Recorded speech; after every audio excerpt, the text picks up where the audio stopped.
Amsal pasal yang ke-11 ayat 4 dan 5. Firman Tuhan berkata begini, pada hari kemurkaan harta tidak berguna, tetapi kebenaran melepaskan orang dari maut.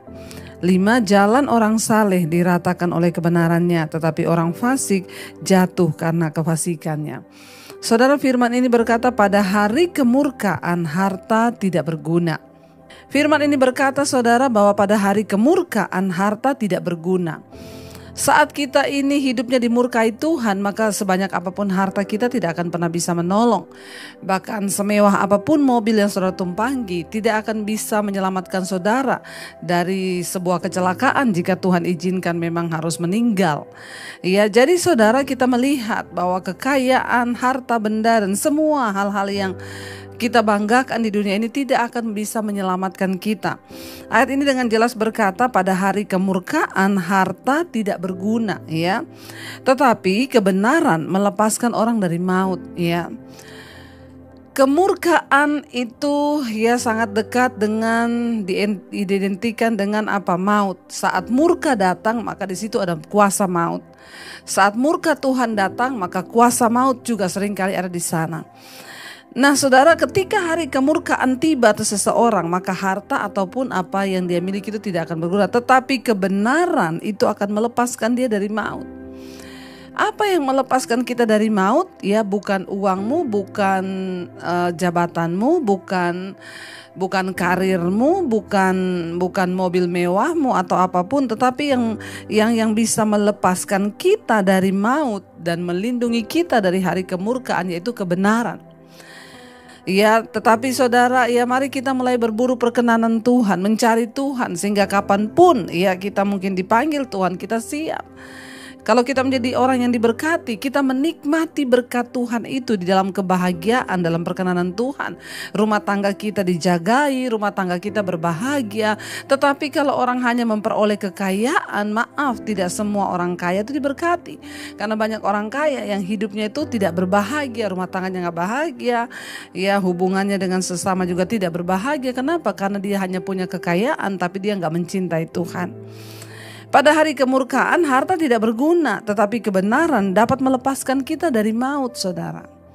Ya bahkan kematian pun tidak sanggup menarik kita kepada maut ketika kita hidup dipimpin oleh kebenaran. Ya, karena orang yang di dalam Tuhan, ya hidupnya dipimpin kebenaran, sekalipun dia meninggal, itu adalah sebuah keuntungan, bukan maut atau kebinasaan. Karena itu hari ini mari kita sungguh-sungguh hidup di dalam kebenaran.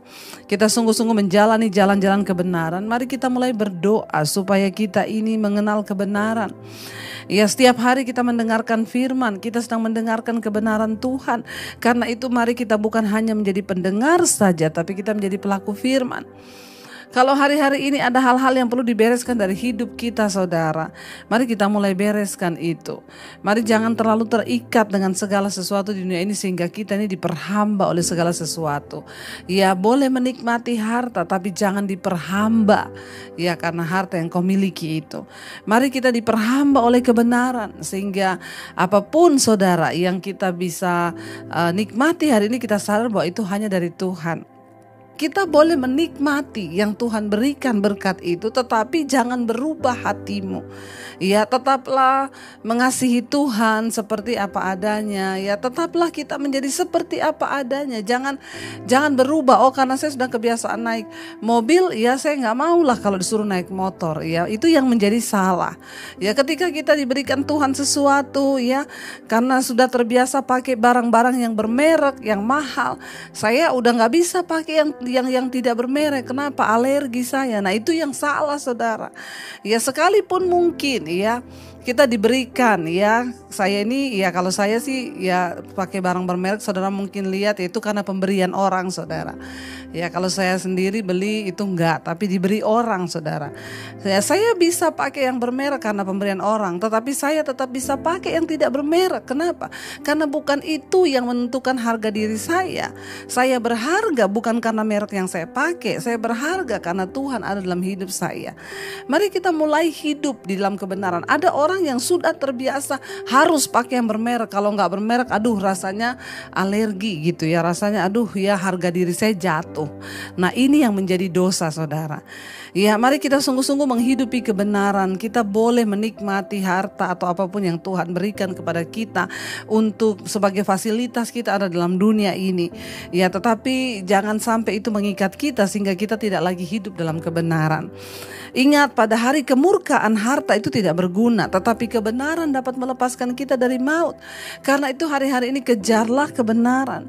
Ya, kejar sampai engkau mendapatkannya saudara, supaya engkau hidup dalam kebenaran, rumah tanggamu diberkati, anak-anakmu diberkati Tuhan.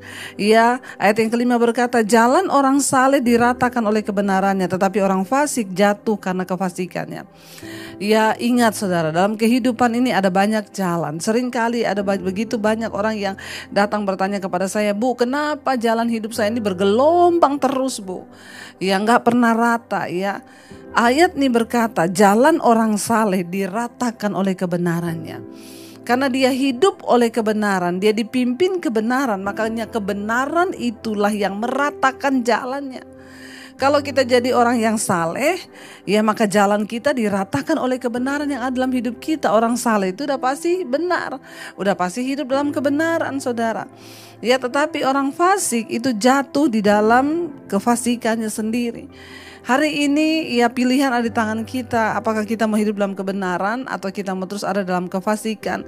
Sengaja terus berbuat dosa, sudah tahu itu dosa, sengaja terus jatuh bangun. Ini namanya orang fasik. Orang yang sudah tahu kebenaran tapi dia gak mau berubah. Ayo saudara, firman Tuhan adalah kebenaran. Ketika kita mendengar kebenaran, mari kita mau belajar melakukan. Ketika Tuhan berkata ampuni, ampuni saudara. Waktu Tuhan bilang jangan ada akar pahit, jangan ada akar pahit. Ketika Tuhan bilang bersukacita, bersukacita. Waktu engkau difitnah, waktu engkau direndahkan, terimalah semua itu sebagai sesuatu yang memang Tuhan izinkan. Ya sampai kita sudah gak bisa lagi yang namanya yang mengalami kepahitan gitu ya. Saya bersyukur saudara kalau hari-hari ini ya tidak ada lagi yang bisa membuat saya pahit hati. Kenapa? Karena saya sudah belajar untuk melepaskan semua. Dan saya tahu kebenaran firman Tuhan berkata semua yang terjadi di hidup kita ini Tuhan izinkan. Mau kita difitnah, mau kita direndahkan, mau kita diludahi sekalipun. Kalau kita mengerti kebenaran, maka kita ini dapat menerima segala sesuatu dengan hati yang mengucap syukur. Tetaplah tinggal dalam kebenaran. Yesus adalah kebenaran itu sendiri. Waktu kita tinggal dalam Kristus, firman Tuhan berkata, kalau aku tinggal dalammu dan engkau dalamku, maka engkau akan berbuah banyak. Sama seperti ranting yang tidak dapat berbuah dari dirinya sendiri, demikian juga kamu, kata Yesus. Kamu tidak pernah akan bisa berbuah kebenaran kalau kamu tidak tinggal di dalam pokok anggur yang benar itu.